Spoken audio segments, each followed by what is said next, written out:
All right, welcome back to the answering of the question how to make New England clam chowder. I would say that we have a lot of opinions floating around about how this is done. What I'm going to do is talk to you about some of the options that people have exercised when they make New England clam chowder. And I'm going to talk to you about what is considered to be the codified, traditional, quote, historical New England clam chowder. Keeping in mind that this soup is a classified soup as regional. It's a regional soup. It's really part of the miscellaneous group of soups in as much as it's not actually a chowder. Chowder being a brothy soup with food in it. Somehow got the name chowder. Who knows how it happened, but that's how we call it. We call it New England clam chowder. The primary ingredients for New England clam chowder have always been onions, potatoes, celery, cream, milk, a little bit of garlic, chopped ocean clams and clam juice, and a little bit of roux, flour and butter. And some of the options have been a little bit of tomato or some sauteed mushrooms, a little bit of fresh herbs, and sometimes you can butter the soup, as in whisking in whole unsalted soft butter at the end as part of the finishing process. And I will engage you on the finishing process as we get to that stage in the soup. Let's begin by, and the white wine is also an option. We're going to add a little bit to it for a quick reduction after we saute the onions and celery in a soup pot. So here we go.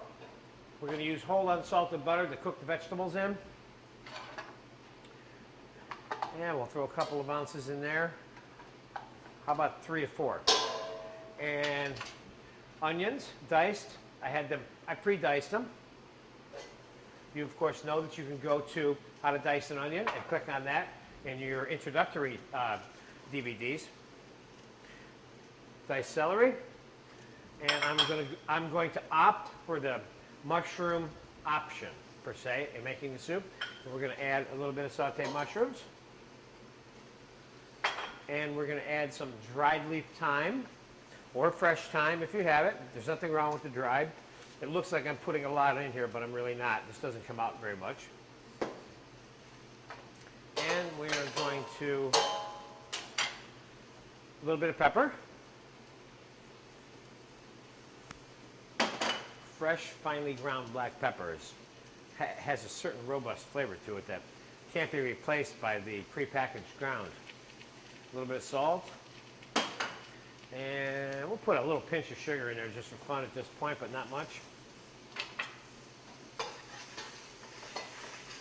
Now, I'm going to exercise the option that is in your PDF recipe, if you should happen to be able to view one on your computer, of adding the tomato concasse. Of course, you can click on the tomato concasse button in your introductory DVDs, and it'll tell you the exact recipe and how it's made, but quickly, I have it right here, and this was diced tomatoes that were drained from the juice from a can, and they were added to olive oil, cooked slightly, and then a little bit of garlic was added, some salt, pepper, a little bit of sugar, and then we doused it with some white wine and reduced it down so it's dry like this, and it's done right now when it's just finished, okay?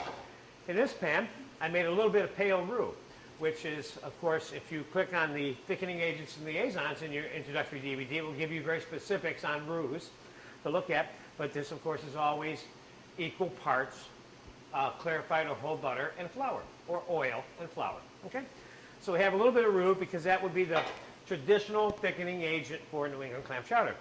Now, it doesn't mean you always have to do that. You may want to put half cornstarch, half roux, or I would say not to use all cornstarch because you don't want that type of texture. It tends to change the traditional nature of the soup. The texture of this soup is part of what this soup is. You change it but completely. I'm not sure if that's a good idea. All right, the vegetables are half sauteed, and let me talk about that real quick. Also, again, this particular soup is what we would call a white soup, if you will, versus a brown soup. French onion soup would certainly be a good example of a brown soup, where everything is browned that goes into the soup. That's how it gets brown. And in a white soup, which is literal as brown is in this case and in this comparison, means that the soup doesn't have brown things added to it. It doesn't have brown flavor. It has white flavor, which means that the products that are in the soup are cooked but not browned. Okay? Now, these veggies are, as you can get in on that, Richard, about half cooked right now, see? And now New England clam chowder is not a garlicky soup, so don't get carried away with the garlic. And you need a little bit of garlic in this soup. I have had New England clam chowder in multiple locations, and 75% of the time the soup is bland. Doesn't have enough depth or flavor to it. So one of the things I'm doing by exercising the options, adding a little bit of wine and the garlic to this style of cooking, if you will, soup, it gives it a little bit more of what you need, I think. So, garlic, a couple of tablespoons here, that's enough. Give it a quick stir. Now my recipe, I believe, calls for a cup of dry white wine. Again, throw a splash of wine in there.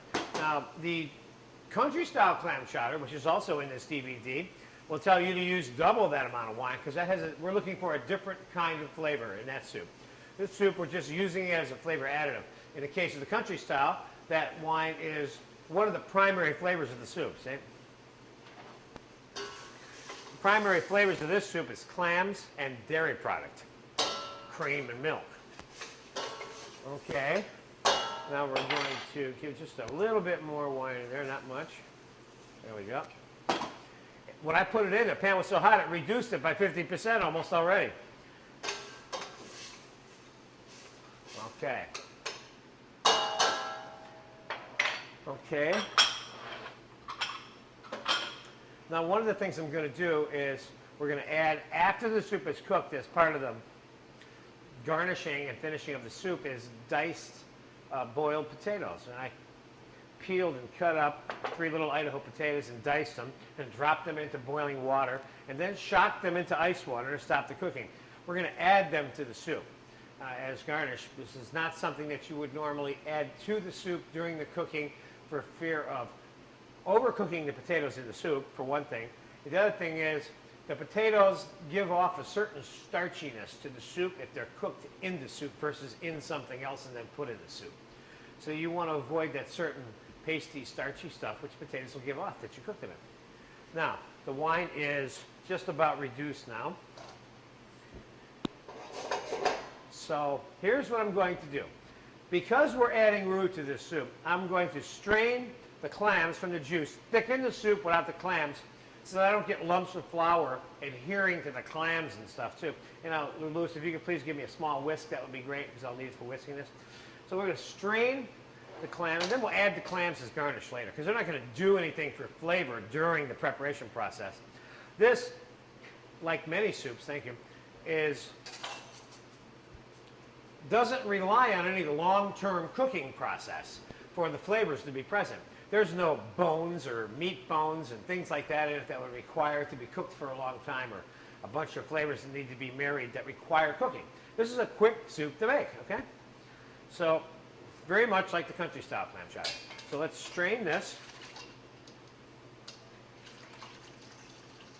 And let's add the clam juice to the reduced white wine.